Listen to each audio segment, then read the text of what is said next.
everyone, welcome back. Today we're checking out the Alesis Nitro Amp 70W, a compact guitar amplifier that's popular for beginners, home practice, and budget setups. Alesis positions this amp as a versatile starter rig with enough power to jam in your room, record with USB, and experiment with effects, all without spending a ton of money.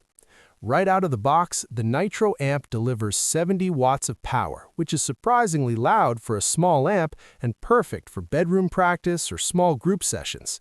It features built-in effects like overdrive, delay, and reverb, a 3-band EQ, and even a headphone output for silent practice.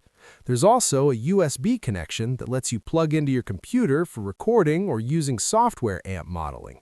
Great if you want to track ideas or learn with backing tracks. So, should you pick up the Alesis Nitro Amp 70W? For beginners and casual players, it's a solid value. Easy to use, loud enough for most practice spaces, and packed with useful features.